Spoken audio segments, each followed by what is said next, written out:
Si Senator Bato de la Rosa at si dating Presidente Digong, abay hindi pinapatulog. Sinisingil kasi sila ngayon, no? Magbayad kayo ng utang nyo ngayon. Sinisingil sila at pinapatawag sila ngayon dyan sa investigasyon ng Quad Committee. Apat na committee ito, ka-coffee. Nagsanib pwersa na dyan sa House of Representatives para ipatawag ito at imbestigahan ito. O, biruin mo, di ba? Supposedly, retired ka na eh. Supposedly, nagpapahinga ka na eh. Kasi dating presidente ka na, pero sinisingil ka pa rin. Sinisingil ka pa sa mga utang mo, sa mga kasalanan mo during your administration. At itong si Bato, definitely hindi man pupunta si Bato dyan sa investigasyon na yan, ka-coffee. Dahil i-insist na naman dyan, yung interparliamentary courtesy. Pero inibitahan niya si Raul Manuel. Iba rin talaga itong si Bato eh. Oh, nasa headline ng ABS-CBN, House Quad Committee to invite Duterte, Bato to EJK, Pogo, and drug probe. Oh, yung daming kaso. Island yan, no? Tatlo yan, no? Biruin mo, ha? Yung mga pangalan na ito na i-involve dito sa malalaking kaso na to, ha? Hindi yan biro, ha? Hindi yan simpleng theft na kaso, ha? Mabibigat po itong kaso na to at na-i-involve, na-link dito ang pangalan ni Digong, ang pangalan ni Bato, ang pangalan ni Harry Roque. Uy, anyari sa inyo? Bakit malakihan yan? Bakit yung mga pangalan nyo nadadawi sa mga kaso na yan? Hindi lang dito sa Pilipinas, ha? ICC, ibang bansa na yan. Doon pa yan, kagabi, lumulutang na yung issue na yan. Baka sisin nyo na naman kay PBBM. Wala siyang kinalaman dyan sa ICC na yan. O bakit nadadawit yung mga pangalan nyo dyan? Ang tanong, pumunta kaya itong mga to? Definitely hindi. Pero si Raquel, si Roque, always present eh. Ang tiyaga eh. Former President Rodrigo Duterte and Senator Ronald Bato de la Rosa will be invited to the joint hearing by 4 House committees investigating various national issues linked to the previous administration. Biruin mo ha, yung previous administration. Sangkot sa mga mabibigat na kaso. Anyari? Singilan time na ngayon ha. The House Quadcom, o yan, tinawag nilang Quadcom, 4 na committee yan. It's set to investigate alleged EJK during the Duterte administration at yung mga krimen po na nauugnay sa Pogo. Nako, madami-dami yan. Isa dyan sa main player, si Harry Roque. Committee on Dangerous Drugs Chairperson Robert Ace Barbers of Surigao del Norte said he hopes the former president will be able to shed light on the issues surrounding his administration's war on drugs. O sana pumunta siya dyan? Diba sana dumano dyan si Duterte? Explain niya yung sarili niya dyan. Pero I don't think na pupunta dyan si Digong. Actually, mabait pa nga yung ano natin eh. Yung House of Representatives natin eh. Kasi kung salbahay na yan eh, isumpinan nila yan si Digong. Wala naman immunity yan eh. Yung hindi nila pagsusumpinan dyan, ano lang yan eh. Out of courtesy lang yan dahil former president siya. Pero kung tutusin, pwede naman nilang gawin yan eh. Mabait lang din talaga eh. Maybe he can shed some information that will be of help in the writing of the committee report, especially doon sa remedial legislation na plano namin maging produkto nito. Sabi ni Barbers, adding that the panels will appreciate Duterte's expertise and wisdom. Magaling nito si Barbers eh. No? May counting ano pa eh. May counting himas din eh. No? Para makapag-share no, ng expertise and wisdom. In short, magpaliwanag siya dyan sa mga kasalanan niya ng previous administration. Eh, malinaw naman yan eh. Yung pag-usbong na yan ng Pogo, may executive order na nilabas dyan si Tatay Digong. Kung wala executive order na yan, hindi magiging ganyang katalabak yung Pogo na yan. Biruin mo para mga kabutihan, para mga mushroom, nagsulputan sa iba't ibang probinsya. Naglabasa na lang yan sa iba't ibang probinsya. Yung Pogo na yan. Siyempre may bas-bas eh from the higher-ups. Committee on Public Order and Safety Chairperson si Dan Fernandez ng Laguna, for his part, wants to ask about the rationale behind Duterte's executive order allowing licensed gaming operators to make games available overseas or offshore. Yung Pogo, pero mo sa China, pinagbabawal yan mismo ng gobyerno nila.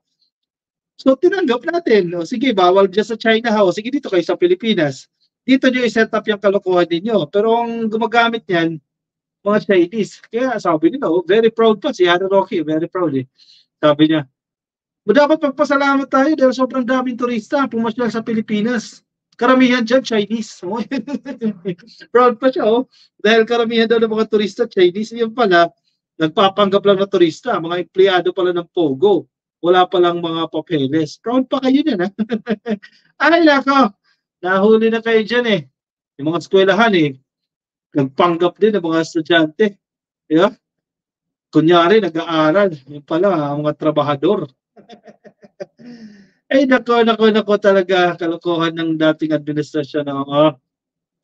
Because of this transfer of power from Cagayan Economic Zone Authority to Philippine Amusement and Gaming Corporation na nag-proliferate yung mga illegal POGO. Ano yung rationale why this executive order was issued, sabi ni Fernandez? Actually, minsan magtataka ka, di ba? Bakit pinayagan ni Digong yan? Anong kapalit? Di ba? Hindi naman gagawin yan ng walang kapalit eh. May kinalaman ba si Michael Yang dyan? Yung economic advisor niya? O sino yung nag-advise? Sabi ni Enrique, ill-advised itong si Digong. Mali yung mga pinayo sa kanya. Ang kapalit yan. Bakit mo hinayaan na maging sugalan ng Pilipinas? Diba? Dapat concerned ka doon sa kalalagyan ng bansa mo in the long run, in the future. Pero ginawa mong sugalan. So may punto si Dan Fernandez dito. Ano yung rationale? Ano yung dahilan mo? Bakit pinahintulutan mo yan na mangyari dito sa Pilipinas? Give us information. Please shed light on these issues, sabi. Kaya marami tayong dapat itanong. Ang problema nga, hindi a-attend. For Committee on Public Accounts Chairperson Joseph Stephen Paduano of Abang Lingkod Party List, Duterte may also be able to provide answers to questions regarding his former advisor, Michael Yang. Na yung kapatid ni Michael Yang na uugnay dyan sa Porac. Yung Pogo na yan, magkakakilala siguro yan. Yung Lucky South 99 na yan. Si Cassandra Ong, sa pa yan, mga boss ni Harry Roque. The House of Representatives previously ordered Yang's arrest in detention for repeatedly skipping hearings into the 3.6 billion illegal drugs seized dyan po sa Pampanga. Paborito nilang Pampanga. Pero wala na, nasa Singapore na daw eh.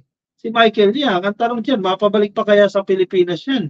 Nako, mukhang malabo-labo na yan, ka-coffee. Wala na tayong mahahabol dyan. Nasaan na ba si Michael Yang? Baka alam din ni Digong, kasi sabi niya noong una, alam niya kung nasaan si Kibuloy. Baka si Michael Yang, alam niya din. Ang problema, secret daw yan, hindi niya sasabihin pa. Ay, nako! Nangyari, kawawang Pilipinas, sa previous administration, ha? Maria Paz Marcelo, kulang pa ba bodyguard niya? Ipakulong na kaya natin yan para 24/7 na may bantay siya. Ay, Ma'am Maria Paz, ayos yung suggestion mo dyan. Kasi unti lang yun. Ilan lang ang naka-duty. Unlike kayo, 400. Kaunti lang yan. Kung nasa BGMP yan, ilan lang din yung naka-duty dyan. Jan Tarmad. Ang sabi ni Sir Jan Tarmad dyan, sayang yung pasahod. Sara Duterte, wala namang ginagawa. Tamad kasi puro pasal at pa-picture. Picture lang. Ano ibig sabihin ng pasal? Zinaida Bautista, magandang oras, ka-coffee. What Sarah wants, Sarah gets style ng spoiled brat. Ayun daw, kung anong gusto niya, nakukuha niya. Kasi nakonsinti yan for the longest time. Hindi mo pwede awayin Alam mo, nananapak ng sheriff. Proud pa sila doon, nananakit ng matanda. Ay nako, iba talaga. Birahin muna ni Inday tatay niya sa issue ng Farmally. At yung 19,000 na bultong estudyante, sabi ni Roger Kagitla. Definitely, hindi niya gagawin yan. Entrep man na yan, patambay, kape man, entrep man. Sige, dito ka muna, tumambay ka muna sa atin. Sabi ni Telma Petroshka, sabi na sa Facebook, nakikinig sa atin balita ko, malaki ang lupa at bahay ni Digong sa China na-i-vlog yun dati ng isang DDS vlogger, nasa posisyon pa dati si Digong. Sinong vlogger po ba yan? Hindi natin napanood yan ka-coffee kung sino yan. O siya, sige, komento ang inyong opinion, ng inyong reaksyon dyan sa ating comment section, para mabasa ng ating mga ka-coffee. Yung mga opinion dyan, pati mga DDS na nakamonitor sa atin ngayon, nakikinig din sa atin yan. Dito ka lang, make sure na naka-follow ka, naka-follow ka. Kung DDS ka, nakikinig ka ngayon. Yan, i-like mo na rin yung video na yan. Like, follow, kasi nagdadagdag din kayo sa engagement sa atin. Sige, dito ka lang sa akin, tutok ka lang dito ka-coffee. O siya, sige. Yung mga nasa Facebook, pati mga DDS, ayan, like na rin kayo and follow. Nakakatulong kayo sa akin. Mga basher, sige lang. Diyan lang kayo. Makakatulong kayo sa pagla-like at sa pagko-comment. Kung nasa YouTube, like and follow. Nasa Facebook, na like and follow ka Coffee. At yan, click nyo lang po yung like niyan at subscribe na rin po kayo sa YouTube. Alright, sige. Kuha na kayo ng kape at move on tayo ka Coffee sa ating next topic.